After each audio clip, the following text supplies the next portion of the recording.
Hey guys, this is a Minneapolis Moline G450 Tractor, and I just picked this thing up the other day. I bought it at an auction in Lebanon, Tennessee. And of course, you guys know, you guys that watch your channel know that I'm up there about the middle of Kentucky.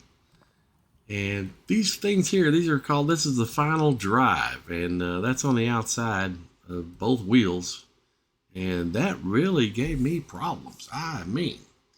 But I saw this thing online at an online auction.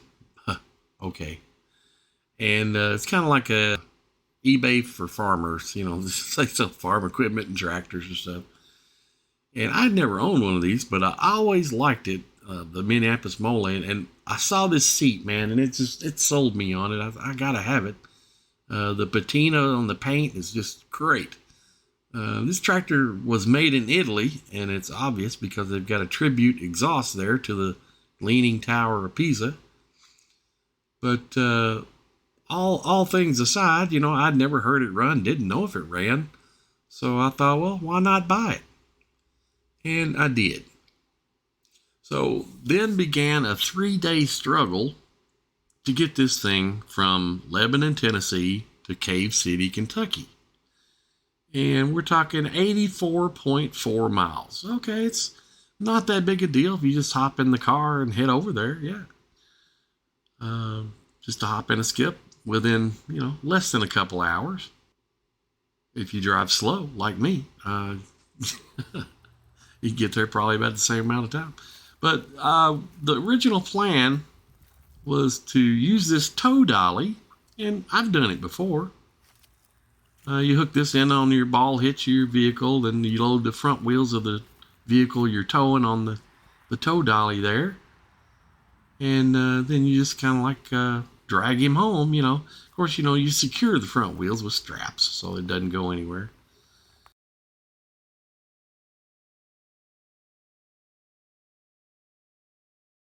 But what I ran into was these things here. These are final drives, and that's kind of like you see on heavy equipment.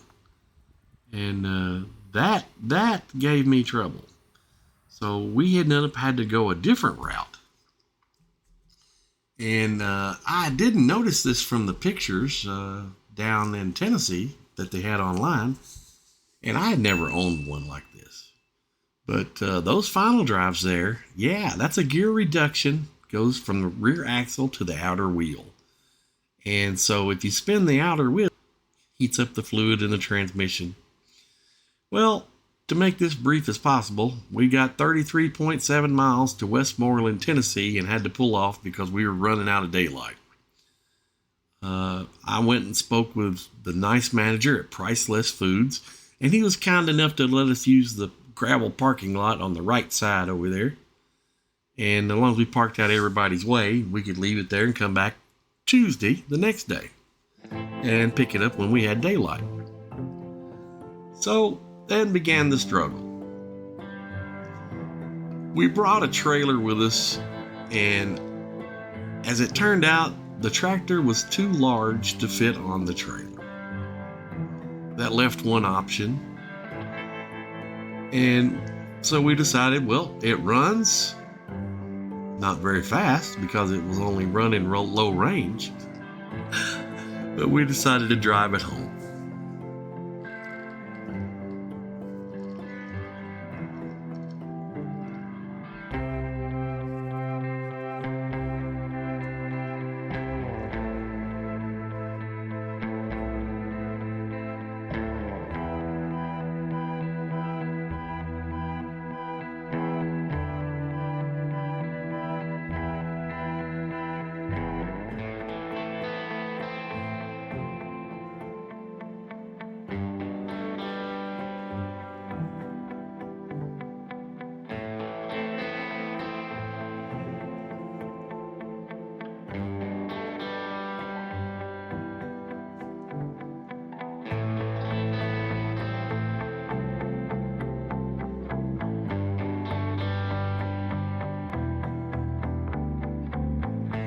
Yeah, we were able to make it 27 miles, and we stopped at Zach's Food Market or Food Store, Quick Stop. Zach's Food Mart, yeah. It's right next to the Barren River Reservoir State Park. That's what we call the lake over here. And they were nice enough to let us overnight the tractor there in their nice grassy parking lot in the back next to all the pontoon boats. And so we could start again fresh Wednesday morning. And sure enough, it started up and here we go again. Now this time Jared is driving. He's one of my twin boys. I've got my youngest son, Andy. He's in the vehicle with me. And we just all kind of swapped out driving, so it wasn't too awful bad.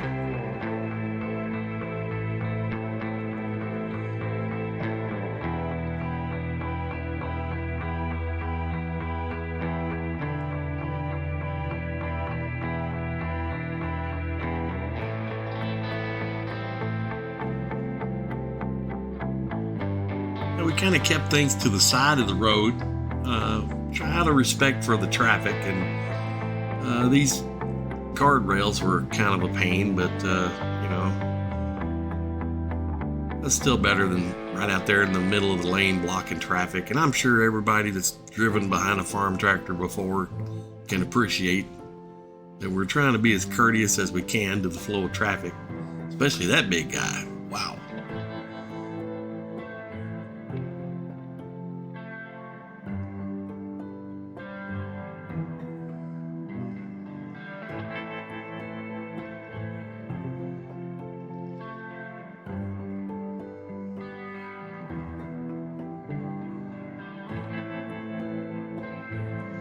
And sometimes on the side roads there, we could get out there and enjoy the smooth pavement for a little while. And if a car got behind us, we just kind of ease off on the side and let them by.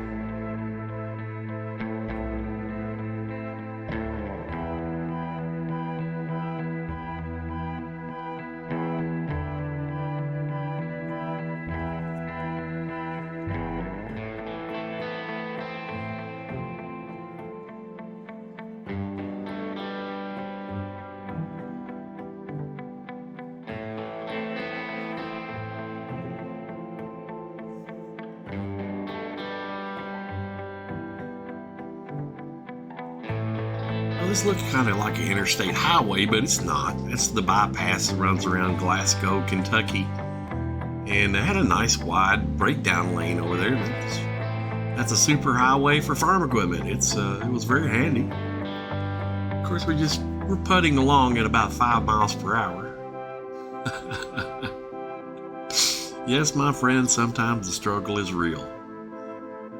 But what do? You can't, you either laugh about it or cry, or at the worst, I was getting a little sunshine and enjoying a little fresh air and checking out the countryside.